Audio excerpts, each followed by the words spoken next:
Sneha, I wonder if you can help me. I want to improve my assertiveness, particularly in saying no to people when they make unreasonable requests of me. Okay, is there a particular area that you find difficult in saying no? As an example, sometimes I'm asked to stay late by my boss, in fact quite often, and if I have something else on, even though it's an important thing that I need to go to, I find it difficult to say no to my boss. And you end up staying? Yes. And is it part of your work contract to work till late? No, absolutely not. My hours are 9 till 5:30. Okay. Do you find it difficult to say no generally? I think it's some situations more than others. Okay, because I have come across people who are not even able to say no if they find it really difficult for it to even come out of their mouth. So perhaps we could have a few practice tries. Sure, I hadn't thought about that before. Yeah. Okay, all you need to do is just say no. Okay. You can laugh and giggle, that's fine. Laura, can you make me a cup of tea, please? No. Laura, can you get my dry cleaning from the shops, please? No. Laura, can you jump up and down 10 times? No. Okay, so do you see how, over practice, your voice level changed? You were much more strong and convincing in your voice tone. So if you could look in front of the mirror and just practice saying no, that would be a great start. Okay. Okay, so coming back to your situation, you find it difficult to say no to your manager. That's right. Can you give me one specific example when you were quite resentful about not saying no? Sure, it wasn't very long ago actually. I was asked to stay late on a Friday night and I had a family member's birthday party that night. Okay. There was a report that my manager needed to help me finish the report with her, and I ended up staying even though it meant that I missed the beginning of the party. So, and if you hadn't stayed, what would be the consequence of you not staying? She would have struggled to get the report done in time, and I would have felt that I had let her down. Okay. Fundamentally, the report was her responsibility. That's right. Okay, so you didn't have to stay behind. No. Okay. There are 3 techniques to consider when you're saying no. Start off occasionally, not all the time, by just saying no, I'm not able to, and then finish off with whatever the request has been made.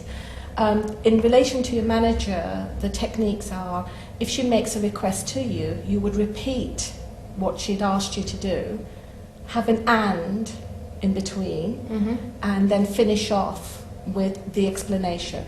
Could you give me an example? So, for instance, if she'd said to you, Laura, can you stay behind till 8:30 this evening?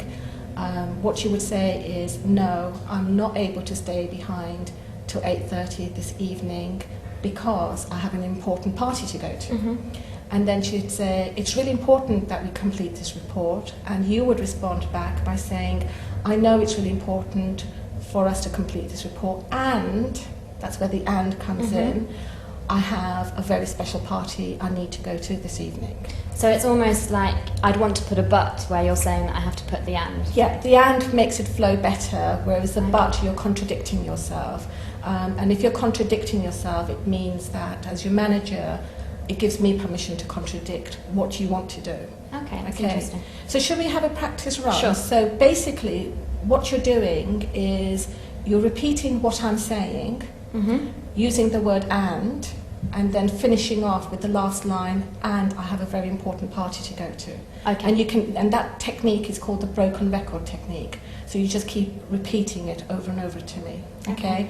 Let's have a practice run, and then in between we'll do pauses, and then I'll give you some feedback as well. Okay. Okay. Laura, this report needs to be completed by Monday morning. Could you stay behind till 8:30 this evening so we could both complete it together?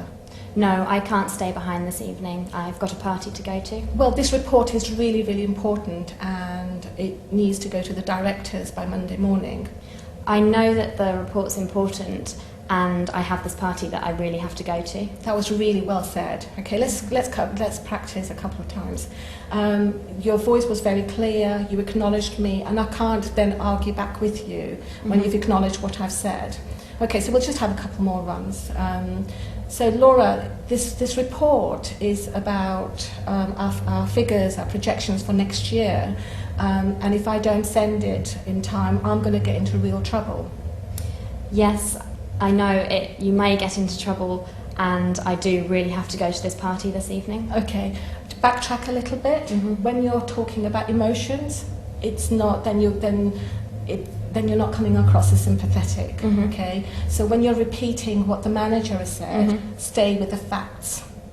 Okay, so when I'd said this report needs to be out by Monday, it's about the projections for next year. Right. Don't hook into my emotionalness.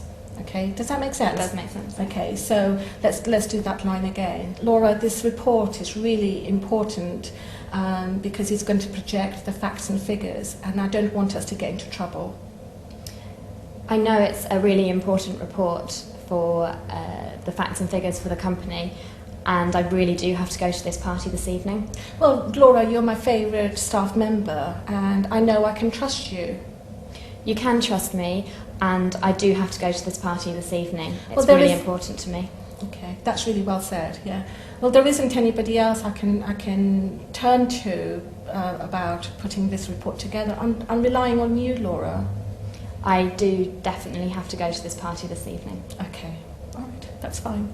Thank you, that was really well said, because you came across as with so much conviction that I knew after a while I couldn't sway you, so that was excellent. It's quite difficult to do, and I guess it just takes some practice to Yes. feel more natural over time. Yes, yes, and my suggestion is when you are practicing new techniques, practice with people that you feel comfortable with, so they can give you feedback as well. So talk to your friends, talk to your family members, and say, can you just do this role play, a bit like what you've done with me, and that will then give you the confidence to then approach what we call the more difficult areas around assertiveness. You did very well. Thank you. Excellent. Thank you.